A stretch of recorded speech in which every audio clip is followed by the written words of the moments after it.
Canada's parliament just accused China of committing genocide. But Prime Minister Justin Trudeau doesn't quite agree.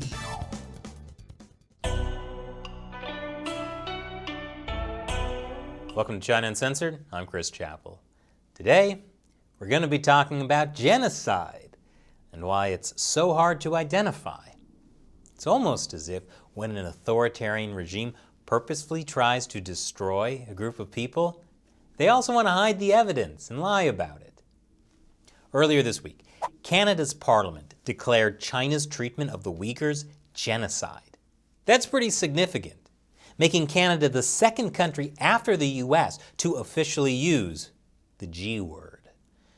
The motion was brought by Canada's Conservative Party, and Conservative Party leader Erin O'Toole said it was needed to send a clear and unequivocal signal that we will stand up for human rights and the dignity of human rights, even if it means sacrificing some economic opportunity.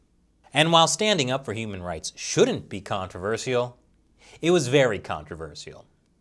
The motion passed the House of Commons by 266 to 0. Okay, that doesn't sound controversial. But more than 70 MPs either abstained or missed the vote, including Prime Minister Justin Trudeau and his entire cabinet.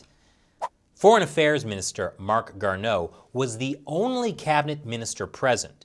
When it was his turn, he said he abstained on behalf of the Government of Canada.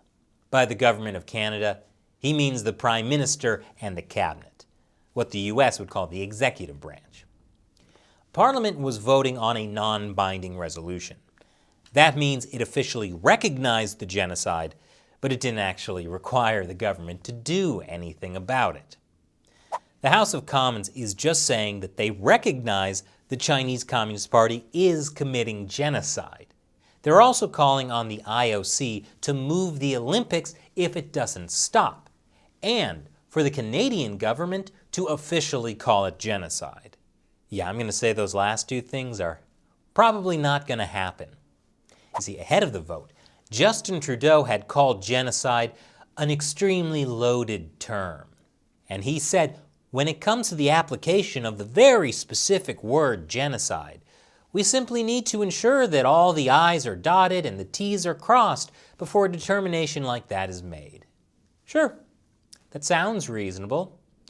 But it's not like the House of Commons declared the Chinese Communist Party's actions against the Uyghurs a genocide just because they felt like it. Last October, a House of Commons subcommittee on international human rights declared that the actions of the Chinese Communist Party constitute genocide as laid out in the UN Genocide Convention. That was based on evidence from hearings they held in 2018 and 2020. That evidence included dozens of hours of testimony from academics, civil society, and witnesses who survived the atrocities in Xinjiang. So it sounds like they dotted some I's and crossed some of their T's there. Trudeau is right that genocide is a serious accusation to make. And that's because genocide is an evil act. After the horrors of the Holocaust, the world said, never again. But there's a problem with Trudeau not using the word genocide. I'll explain after the break. Welcome back. Justin Trudeau doesn't want to officially declare that what the Chinese Communist Party is doing to the Uyghurs is genocide. But here's the thing. It's really hard to stop authoritarian regimes from committing genocide. So it's up to the rest of the world to pretend those regimes are not committing genocide. I like to call it, let's pretend it never happens again. If you just gloss over a few words, it's almost like never again. Let's call it never ... again, for short. And some of Trudeau's justifications for not calling out the Chinese Communist Party's genocide sound like never ... again. Like when he said that instead of Canada calling it a genocide by itself, the best way to move forward is multilaterally. Sure, multilateralism sounds good, But it actually benefits the Chinese Communist Party. They love it because they can just use their influence over one of the countries in your multilateral coalition to stop you from doing anything. It's their specialty. Like they did when they got Greece to block an EU statement on China's human rights. The other issue with waiting for multilateralism is that if every country waits to declare it a genocide until other countries also declare it a genocide, then no one is ever going to declare it a genocide. It's like you say you want to work out with your friends, except you decide that no one can go to the gym unless everyone goes to the gym. Guess what? No one will ever go to the gym. But maybe that was your plan all along, because you hate going to the gym, just like a lot of governments hate criticizing the Chinese Communist Party. But speaking of multilateralism, the House of Commons resolution actually addressed this issue. They noted that Canada tries to work with allies when recognizing genocide, and then cited the fact that 2 different U.S. administrations have agreed that the Chinese Communist Party is committing genocide. So if this is something both Biden and Trump can agree on, maybe Canada can as well. That's why the Canadian House of Commons used the U.S. Declaration of Genocide to back up their own. And now that both the U.S. and Canada have called it a genocide, it makes it easier for other countries to do the same. Maybe Australia will be next, or Great Britain, or Germany, never mind. But what if multilateralism isn't enough? Here's another great never ... again excuse. We need to have an independent investigation in China to look into those claims of genocide.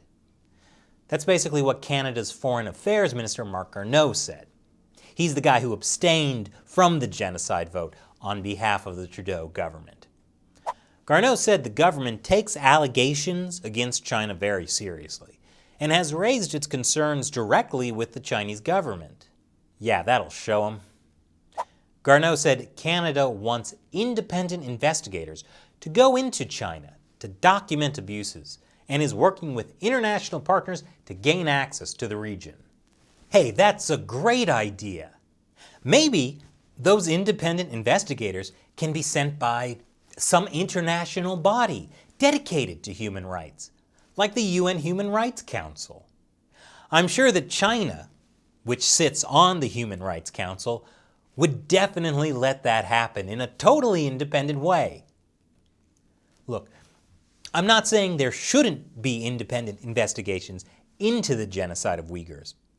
In fact, the evidence of genocide has come from years of investigations and research from journalists, academics, and human rights advocates, and especially from Uyghur activists themselves. And we've covered that over the years on this show. But let's get real. The Chinese Communist Party is never going to let an actual independent investigation happen in China. Even if they let investigators into Xinjiang, it would be exactly like the show tour they gave to the BBC. As hundreds of thousands of Muslims disappear into giant secure facilities,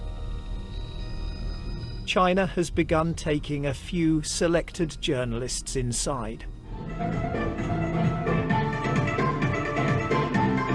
This is what it wants the world to see. See, that's not genocide. That's happy ethnic dancing. Case closed.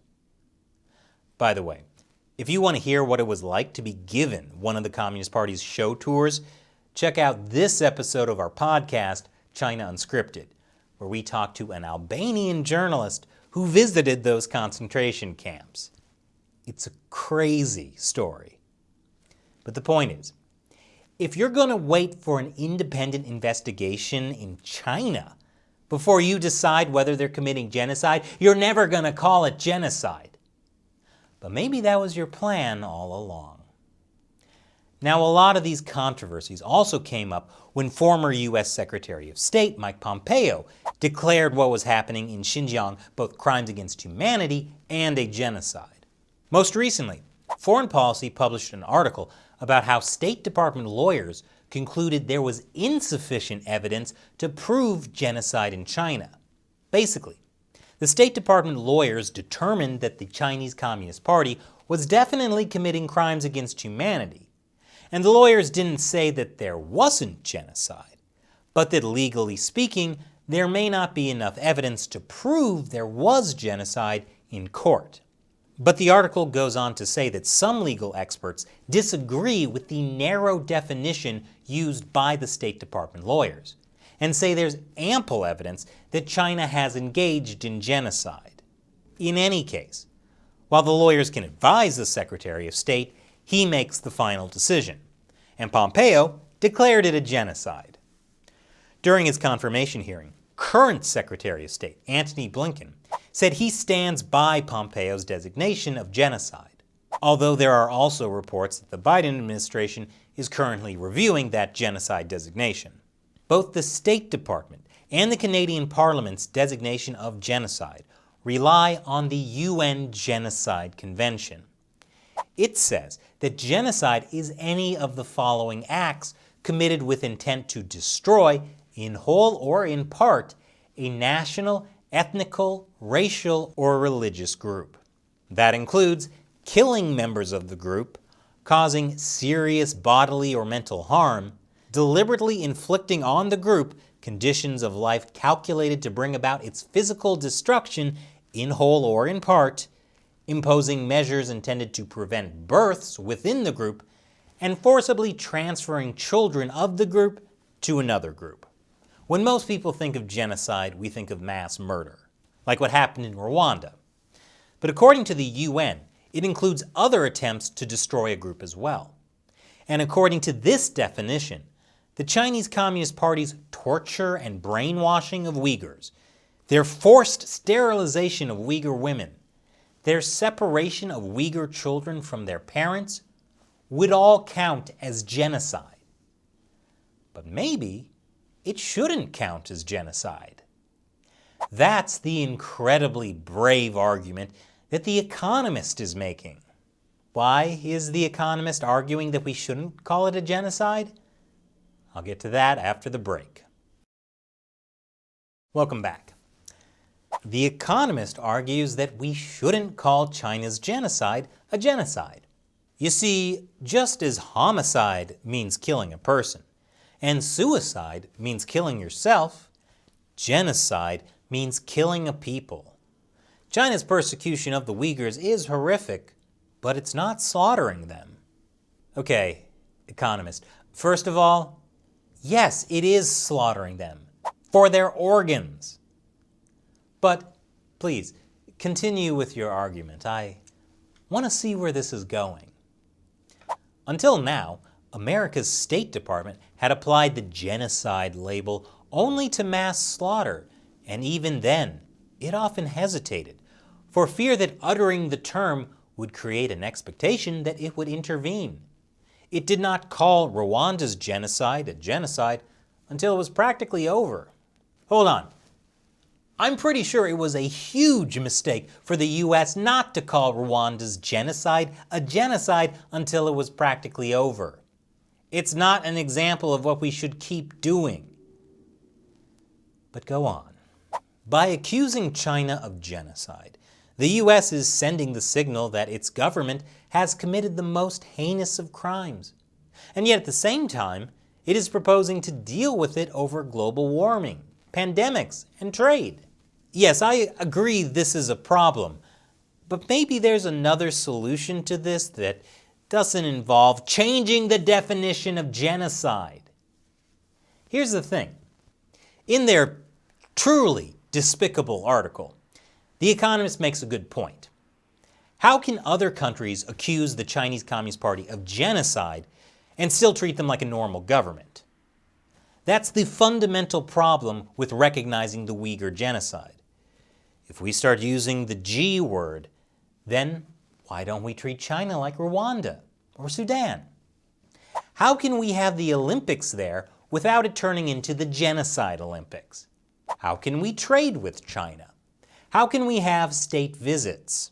How can we unleash the potential of Chinese bonds? Don't we all become complicit in genocide?